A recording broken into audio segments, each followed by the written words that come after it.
Hello, everyone, and welcome again to Community Corner. This is the show where we talk to real estate professionals and have them share their expertise with other real estate professionals and consumers. So today we have Cristina Sison of Sison Homes and Associates, and an associate with Realty One Group Brokerage. And Cristina is a top 1% of all agents nationwide and a Northern Virginia Association of Realtors Lifetime Awardee of the Diamond Award. So Cristina, welcome. So thank thankful you, to join Mike. us here today. Thank you, Steve. Thanks for having me. Absolutely. So today, as we've been getting to know each other a little bit for this show, I'm just so impressed with how you combine your passion and your dedication to your craft and your professionalism, as well as your commitment to the community. So I'd like to touch on all those subjects today. But the first question I always love to ask people is, how did you get into real estate? Oh, that's a very, very good question. Well, when I graduated from college in the Philippines, I'm a Filipina. That was, I graduated in 1993. And my first job was in real estate.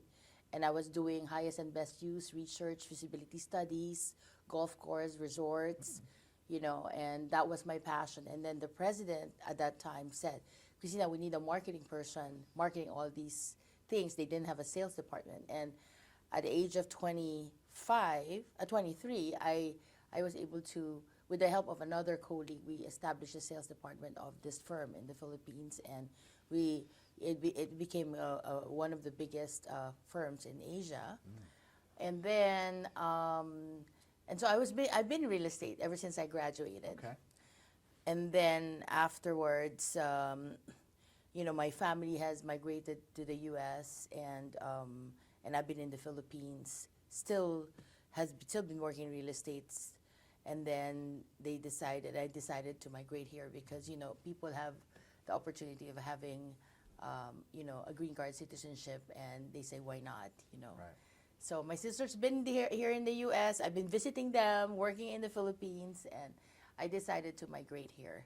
2000, and I got my real estate license in 2001 here, and I've been selling real estate ever since. Wow. So when you got your real estate license, did you think about going right into what we call the retail side of real estate on residential, working with buyers and sellers, or were you also thinking there might be other paths for you in the commercial real estate? Yes, most definitely. I didn't, because I was used to, you know, analyzing data and appraisal and studies, and I didn't think, I didn't know what to do then.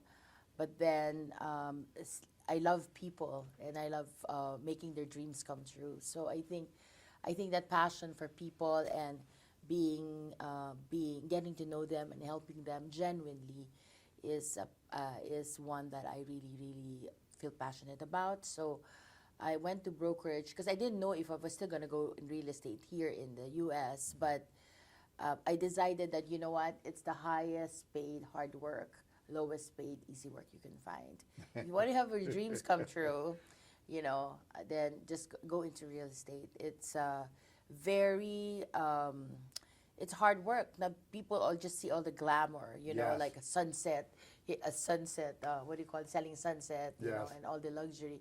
But you know, on the other side is a lot of hard work and passion if you really love what you do. Right, right. Well, you have a saying that your mantra is, we dream, we plan, we make it happen. Yes, Can Mike. you speak to that a little bit about how that mantra incorporate that mantra into your everyday world of helping people? Of course, because when a person comes to me, you know, Cristina, I want to buy my first house, so there's a dream about owning your American, you know, it's American dream of home ownership. Right. So we want to make it happen. So we dream about it. Okay, this is what we're going to have. And then what are your dreams in 5 years, 10 years? For now, you're going to have a single family home, good for your kids, building generational wealth, building wealth equity, and then see what we can do so we can get, you know, all first-time home buyers, the grants available, making sure that we sit down to get the best value for the property. You know, we treat the same, you know, first-time home buyer and a luxury buyer. You know, it's the same. You know, it's the same need. So they, you know, they tell me their need, and then over the years, I have people buying condos from me. After 5 years, we migrate to a townhouse. They build their equity there. They call it single family homes, and one client bought a building. You know, it's interesting that you share with us that you have customers that come back to you. There's a statistic out there, and NAR talks about this, that a lot of realtors don't share with their clients their value, how hard they really work. Because they want to make it easy for the buyer or the seller, but they don't share that detail. There's the stat is something like 85% of people don't use the same real estate agent for their next transaction. But you here have a lot of people that come back to you. Most of my clients, there's a lot of referral business. Like maybe almost 100% of my business is referral. Wow. Yeah. And starting social media though. So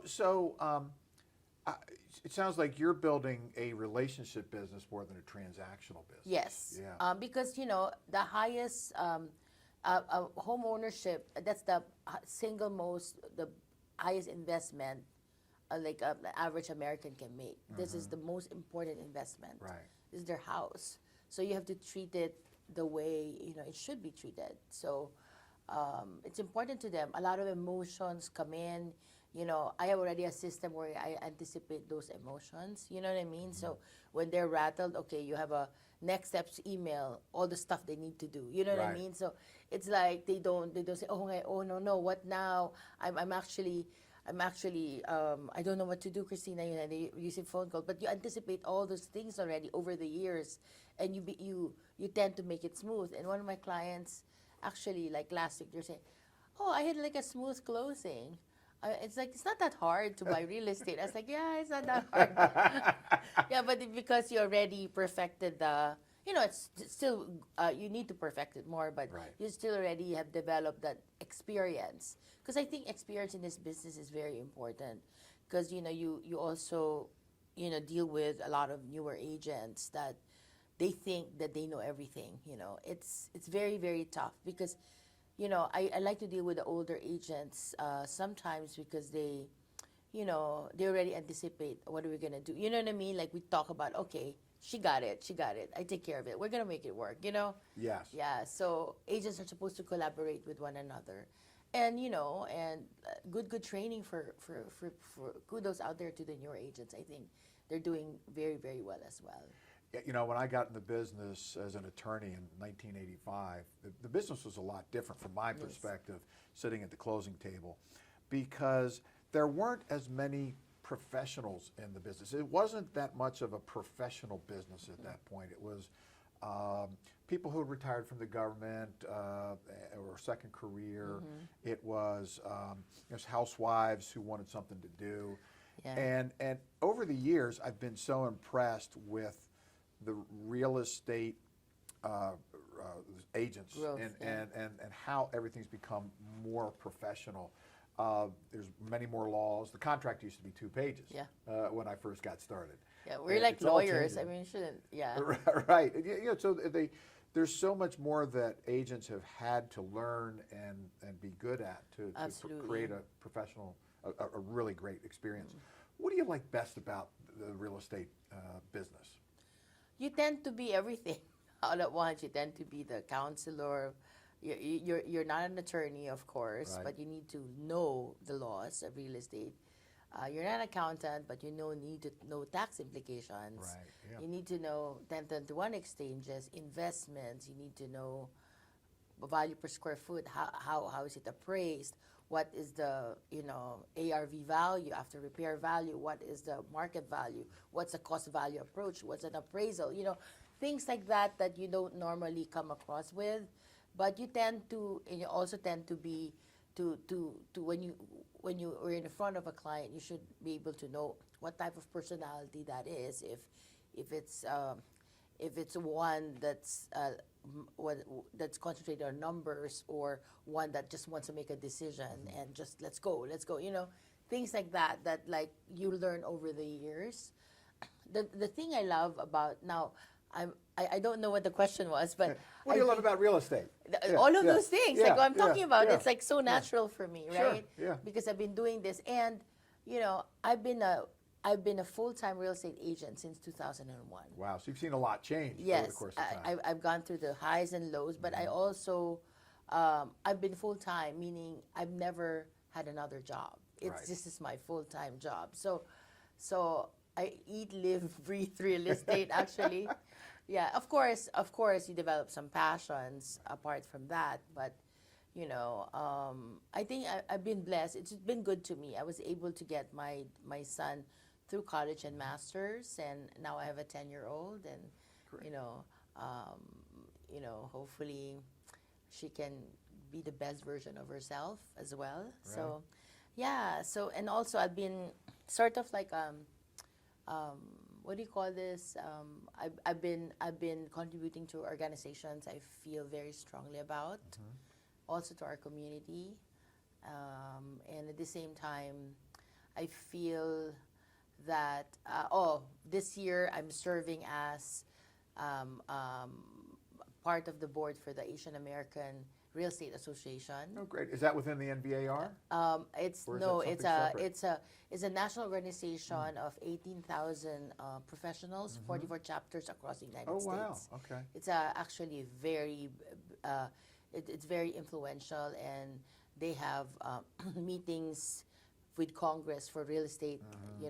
It's actually one of those that I feel passionately about, because they were able to segregate the Asian American population in terms of home ownership for Vietnamese, Filipino, Indian, and all these other, Asian American ethnicities. So I'm part of that. And I'm also was past president of the Philippine American Chamber of Commerce here. Okay. Wow. So, Yeah, so so you 4 years. really are trying to help the Asian people and Philippine people Yeah. really understand how to get Yeah. to buy a home. in Yes, that process. exactly, Yeah. exactly. But at the same time, it's just because of who I am, for the diversity aspect of real estate. But at the same time, my clients are diverse. It's amazing. I have because that's what I love about the United States, because when you go somewhere, you actually taste different kinds of food, cultures. It's very rewarding, and but also educate them about contracts and and all of those other things, because cultures are very different. Right. So you just have to make sure that you're educated enough to be able to go with the flow and understand the process. Right. When I was sitting at the closing table a number of years ago, recognizing that different cultures have different approaches to transactions and what's important to them Yes. in a transaction. So in this area, with so many cultures participating in home ownership and transactions, that's an extra element that I think real estate agents really need to understand Yes. In this market. How do you approach that? What are some of the things you found that might work for you as you deal with a multicultural transaction? Do you have anything Yes. particular that you see that works better than others in terms of bringing people together and their perspectives together to get a deal done? Yes. So, for example, there are some cultures like, let's say I'm Filipino, and I'm also look Spanish. So, for example, when there's another client that they feel an affinity towards you, then the ability to establish trust and ability to make sure they understand based on how their culture is and how do I approach things. Right. That's very important. At the same time, also enhancing the voice that they can definitely purchase some properties that they think that they wouldn't be able to find out. Like, Yeah. for example, you have some people saving for $500,000 and trying to save because they don't believe in credit. Things like that that you have to educate them. Sure. And there's other people who just got here and are eligible because they don't have a car yet, but they have all this income to be able to buy a house, establishing the fact that they buy a house first before doing some big purchases. And they can buy those stuff after they purchase their house so that they can secure it for a family. things like that. I also encountered some, fair housing discriminations, like people who wanted to change their name because they feel that if it's another name, then they wouldn't be accepted in a transaction. Right. Interesting. Interesting. Yeah, and it happens. Going back to helping people who might not understand that they can, when they come to America, they might not be able to afford a house. How do you go about educating those people to assist them and have them understand that they can? Yeah, so there are a few people that I sold to homes with grants, first-time home buyer grants. And that as of now, when you search the market, you have 12,500 grants for first-time home buyers, $15,000 grants for medical professionals. And some people, I don't know why they don't use it.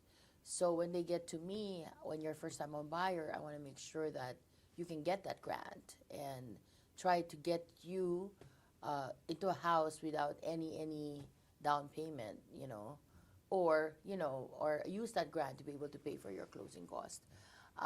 The approach is that, a word of mouth, oh, Cristina was able to get me a house without any money down, maybe she can help you too. Right. Like that. But they think when they come to me, I said, are you a lender, you banking man? No, I'm the real estate agent. I'm going to hook you up with all the people that have available grants right now who might fit in your criteria. Because, there's income caps for those, And for those people also, so right now the market's changed. We're in, the first generation clients that I've dealt with, they have daughters and sons that are buying and at that age now. And so some of them come to me, some of them, they look at it on the internet. They said, I'm not going to use my dad's realtor or my mom's realtor. Some parents insist, you got to use Cristina on this one. She's going to guide you, things like that. So there's a lot, and I've noticed in the data, there's a lot of uncaptured rate on that. Like there's still people that almost 60%, like they just go to the internet and maybe just try to buy a home there. I mean, which is reality right now, but at the same time, it's so important that you have a guide, and that value proposition. Because some people, they don't see that value proposition because the market's so hot. Okay, I'm going to list this house. I'm going to list this house. I'm going to get this one. I'm okay with that, But they don't know if I work for you on the listing side, I'm trying to get the highest possible value for your property. Right. You know what I mean? And if I work at the buyer side, I'm going to negotiate the lowest possible value that we can get for the house. So they don't see the dynamic. Some people don't unless you educate them. Right. That, And I also teach them, the investors, because I have investors also that have good credit, that are doctors, that are wealthy. And some of them have, multiple properties right now, 10, 6, or, very good, wealthy. And they did practice the BRR method of the real estate, Yeah, talk about that a little bit. When we were preparing for the show, you mentioned that. I'd never heard that term before. So I think our audience would really like to understand more about that and how you help your clients build that wealth through that program. So let me ask you, do Yes. you want to build and retire in the next 5 to 10 years, right? Absolutely. Yes, okay. So one of the strategies that we can do is the BRR method, which is buy. You buy a property. Now, you buy a property that's, a rundown property that needs a lot of work, etc. So, that's hard to find now, but sometimes in foreclosure that you can find it. So, let's say the property is worth, surrounding CMA is like $450 for the same price per square foot, but it's so run down.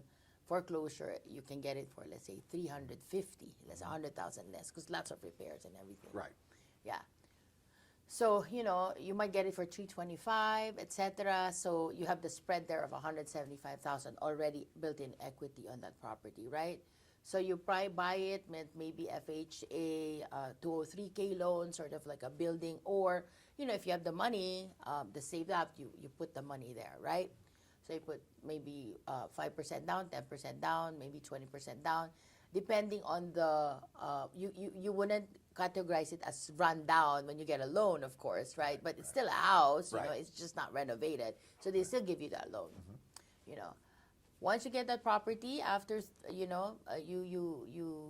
do the basics and renovation, get your team together, your contractor, etc., your designer, etc., and you try to find the latest trend to make sure that it's really nice. And maybe you spend 50,000 budget to get everything done, right? So you're looking at like 400,000. Let's say you spend 50,000. So let's say so you have 400,000 on there, right? Right. So you still have a 100,000 profit on that because 405. So you have that 100,000 profit on that. But you then sell. What you do, you rent it out.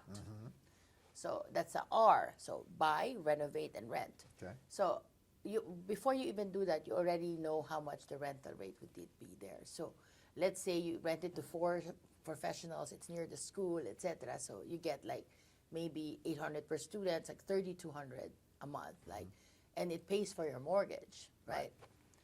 It pays for your mortgage and then some because we want to make sure that your rental is right and your mortgage is right. Right. So 300,000, 50, your mortgage is about 2,500. You rent it out for 3,200. You already have a positive income about 600, Right. 700 for that property. Right. Right. Right. And then you buy, you renovate, you rent out, and then you refinance. What happens is that the property, after a year, the property has established a history, a rental history of rental income, all documented. So when you go refinance, property might have appreciated at that time with the value, etc. After 1 year, property is now, let's say, 550. You understand it pays for itself, right? Right. So whatever you do, you can pull out the 50,000 you put initial down or whatever, plus whatever. So it's 300, 500, 550. You can pull 200,000 from the property. But you're not going to pull 200,000. You leave a little equity there. I just need 150. Right. So you cash out the 150. Then you now have 150,000 to put down on your next property. Gotcha. Okay. Yeah. So you do that 5 times, but you do it calculatedly. You do it once a year, and you do it with the best property that you think, and you have to tie up with an agent that can help you do that. So you do your own specialize research. in this. It sounds. Yeah. You research on it and Gotcha. etc. And then when you know it, you will have passive income from these properties, and you only used your down payment, that piece of down payment Right. that you initially started. That's all the money you need. That's great. So you've been doing that with a lot of your clients. Yes, yeah. I'm doing that to a lot of clients. So, but very important, you have to just have great credit, and a lot of people will loan you money in this industry because it's secured by a collateral. It's secured by an asset. So, so they're willing to lend you 10, 11%. But if you have good credit, and good income, side income, like nurses, doctors, or professionals, they have W-2s for me. But it sounds like you've had great success in helping your clients success and wealth. Absolutely, yeah. Because of this yeah, program. and then the passive income. So for people who want to retire and they need passive income, rental income is the best passive income that you can have. So, like I have, there's this building that has a 10% cap, and I have some clients that, because of their earnings, they were able to together buy this building that can generate them income, which is fantastic. Well, that's great.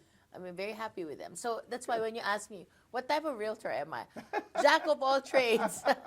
we can have first-time home buyers, luxury. I do everything. Great. Because this is my life. I mean, I've been doing this for so long. Right. Sometimes, and then sometimes you're trial by fire. I've never had a case against me in the board. Thank you. Never yet. Maybe this year. No, don't say that. But sure. no. Yeah.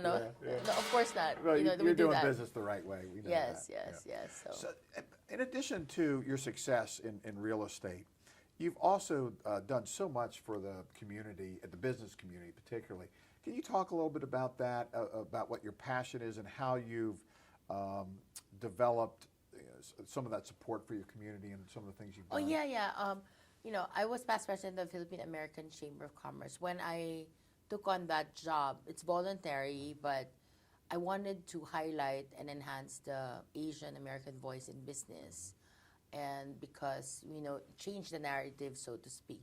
I feel that the narrative has to change. That there are a lot of Filipino American business owners there that do not highlight, they're hiding and they're not enhancing their voice. So the vision of this Filipino American Chamber of Commerce is to highlight Asian American businesses and to see them, to see them and collaborate and help each other. So it's success. It's grown to about 152 to 200 members. It's pretty good. Oh, good it's for really you. good. Wow. But I stepped down like 2020, I think, because it's already established. Okay. And Were you one of the founding members of that? No, Okay. it was founded a long time ago, Okay. but we just rejuvenate and Okay. revitalize the organization. And now it's a good, powerful force in the community, especially with our community in the Philippine American community. It's pretty known and established, which is really good. I'm also believe in medical mission work, people helping our less unfortunate ones in Asia and the poorest of the poor. So I tied up with this Christian community who, for $1 you can help like a family survive for a month. You know? Wow. It's really powerful. So there's a lot of volunteers there, but I support that organization, and then also we have the Medical Mission of Mercy. It's like Operation Smile, wherein right. a lot of dentists and surgeons, they group together.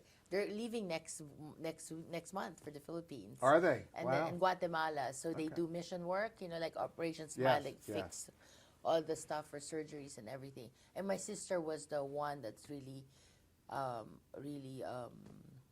participated in that, and we developed, my friendship is with all those folks, Oh, that's good. outside of real Yeah, estate. right. That's great. Yeah. And then Super. also they became my clients, the dentists, and I mean, it's just, because what you do at Cristina, you're also in real estate, and I help them, so it's good. Real estate is your life. I mean, that's one of those, it's a profession that certainly is a passion, but it's also something that I've seen in your story and both before we got together and today, that you just live to help people, it sounds like. Yes, I do. I think, they say, what do you call this?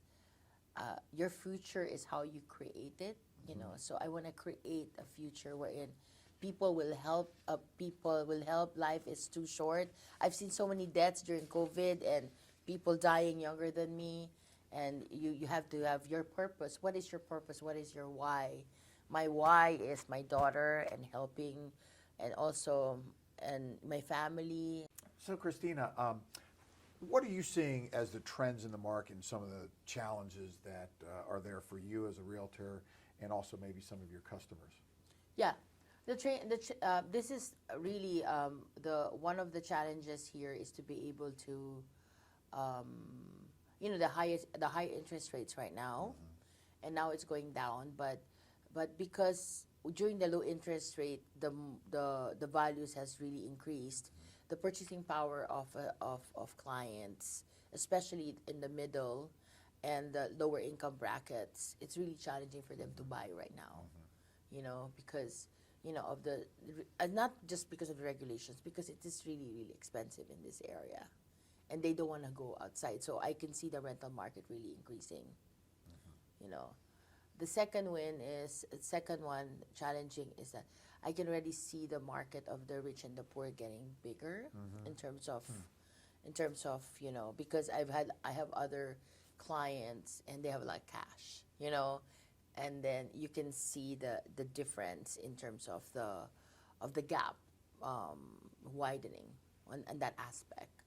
And I think the government should do something, especially with people who want to own a house, because what happens is that they do 3% down, or they do 3% down, but the monthly payment is really still too high for them. So maybe do community grants wherein it's a second trust loan that is payable when the house sells with a strict 5-year or 10-year non-restriction to sell, and more like the DC gift program, Right. wherein if you buy a house in Northern Virginia, townhouse is worth $600, but if you have a $200,000 grant payable after 30 years, then you only qualify for $400, and that $400 people can stay. You know, people Right. can afford it. Right. Things like that. Things like thinking out of the box programs that can help. I'm really looking at a low supply in this area, and it's still there. So the houses are still selling. Um, but I've noticed, let's say, if you put a house in the McLean, Falls area for $1 million, it's gone. Right. You know, but if you but Arlington's different though. Arlington is stays. You know, but if you put like a house within, you know, sort of the middle range houses, I think, depending on the location, it stays longer. Yeah. You know, I'm concerned. I do a lot of reading. I was an economics major in college, yeah. and so I'm sort of wonky in that way. I'm concerned that there's so many, you know, private equity groups, Wall Street groups that are investing in Main Street, that it's really cutting into the affordability. Now, they say that the statistics aren't that high, but when Wall Street comes in and buys a whole subdivision, which is happening not in our area, because our area is developed, but in other parts of the country where they're still growing, I mean, that to me is concerning for the American dream. And I don't know what we can do about I already that. can notice it because this was a time in Vienna. I think it started like 2018 or something. It was a bunch of condos, and I already had 5 offers, 5 contracts on all these condos, and they suddenly shut down. They said we're gonna cancel all your contracts. Interesting. And I don't want to name the builder, but I got so pissed because I worked hard on all these 5 contracts. 5 contracts, $400,000 each, you know, and because they're going to convert it into luxury apartments. Interesting. So it's the one in Vienna, so you can see luxury apartments there. They used to be condos, and they decided just to cut off all these realtors Interesting. and convert it into, and there's no hulabu about it. Nobody wants to file a suit, etc., because, you know, it's convenient and it's such a big company, you cannot claim. But what I'm saying is that I think the trend is getting all those people in luxury apartments in certain demographic areas around the city, you know, that you won't be able to buy anymore in this area. Yeah, I'm concerned about it, that it's just, if the institutional investors, and I'm not talking about individual investors or a group of people that get together. I'm talking about Wall Street, Institutional, yeah. private equity Private funded, funds. where they come in and they are buying, if it's just a couple hundred homes every year in No, this but whole they're region, buying, it's they're gonna buying be a problem. they're buying apartments, especially apartments.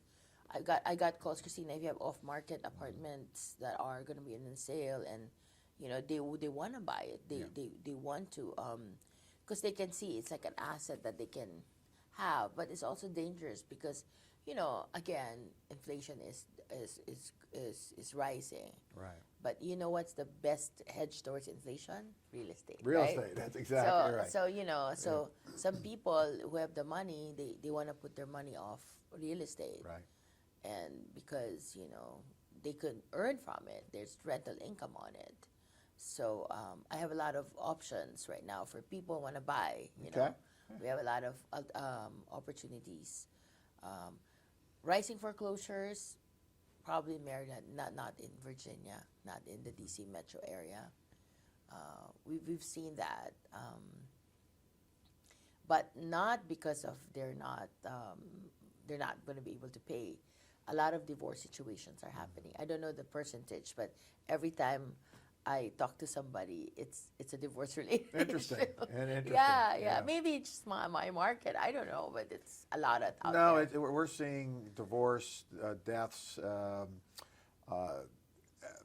as the main drivers right now of People selling. People selling. At least that's what we're seeing. Yeah, and I believe you because I was talking to somebody. He said, I'd rather keep it. I have a 2.5% interest. I would not sell it, Christina. Right. You know, Right. why would you Yeah. sell? There's no incentive for them to sell, you know, unless government makes a program. If you have 2.5% interest in your house, you can have an option to get a 2.5% on your next house. You know, like try to save the economy like that. I don't know.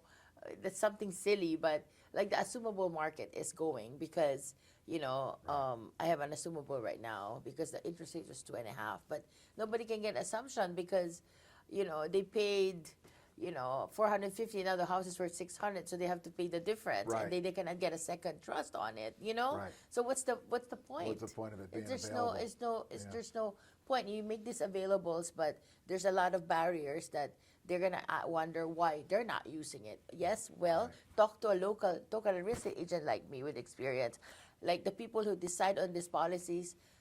Kid you not, no, there's no real estate on their board. No, I'm serious. No, it's exactly right.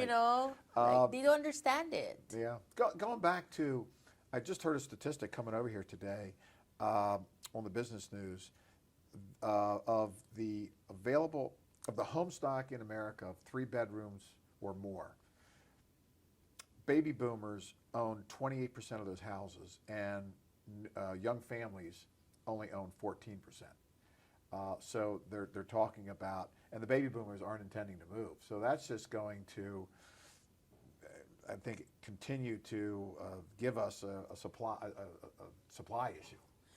Going forward. Next week I have appointments with 2 seniors. They have a 2-level property, and they only want 1-level home because they couldn't climb the stairs anymore. Right. You're gonna see that more. Yes. Yeah. So that being the case, what we need to do is to be able to target all those seniors who want, who want an assist, but we're gonna see a lot of the senior housing market really, really move. Because even if they don't want to move, if it's 2 levels, it's too hard for them to maintain a split level home or whatever, Right, a right. colonial home. Then there's an actual need for these 1-level single family homes. And they're making good, Pulte has one there in Sterling, in Clarksburg, like there's a lot of communities. I sold a couple, like with Del Webb and all these Okay, other yeah. communities that offer that, and because they don't want to be in assisted living, but they still Right. want to enjoy. Right. So And they want to be close to their family yes, too. exactly. So these are probably in the right, outer so parts of the yeah, area. so for example, it appreciated, so they just want to swap. They sell their house, Right. and the price of the house, they're the same, Right. But I'm not sure if you know, I just had a luxury seminar. The biggest transfer of wealth is going to happen this year, 2024. Wow. Late this year, a lot of people are going to be transferring their wealth to their daughters and sons and Interesting. grandsons. Okay. And these are the people retiring who own these big buildings, etc. So watch out, because these young ones, they don't know they want to manage these commercial centers. They don't want to manage these big homes, so they just might sell it, Right. or or maybe do something. But you're gonna see that, and there's a lot of probably need because of that for modern homes, like homes that are appealing to the younger generation, Right. because they're gonna get this wealth from their baby boomers and from their parents, So I can see that happening. I can also see that the younger ones, not the millennial, the next one. What do you call that? Yeah. I can't keep Yeah, it straight. You can't keep it Gen straight. Yeah, Z, but Gen I, yeah, I don't know. yeah, you can see like a lot of emphasis on, their best selves, travel. There's like Right. no affinity towards Right. like a house, Right. specifically permanency. So that's why there's the need for these big companies to do luxury apartments for them, because they would live that lifestyle. Right. Until now that we're going to have kids, those millennials now, they're now just considering owning a house. Right. So many factors, so many opportunities for growth. I'm very excited. It's just that, I'm also want to help people. So whoever can approach me from the referrals, I handle first, Right. So, I don't know if I want to grow and expand, because like expanding and managing some people in my team, I don't know if it is kind of my cup of tea. I Right, think I'd rather okay. still, have a personal relationship with the clients I deal with, Good. and give the sense of satisfaction. What are your goals for the next couple of years for your business, for yourself personally and your business? Yeah, okay. I've helped 30 families last year. I want to be able to help 70 families this year, because of the growth of internet and ability to send documents electronically. I think it's a better chance to also making it happen. I want to be able to live my best life this year. 2024 is my number. 2 plus 4, 2 plus 2 plus 4 is 8. 8 is my magic number. Well, that's wonderful. Christina, Yeah. thank you so much for joining us Thank today. you so much. I hope It's I been a helped pleasure. in terms of like contributing. You did. You know? The BRRRL program, I think is gonna be- BRRR. Okay, Yeah. BRRR is going to help a lot of people. So Yeah. thank you very much for coming on the Of show course, today. thank and you for having me. Absolutely. Okay. Bye now. Bye. Thank you.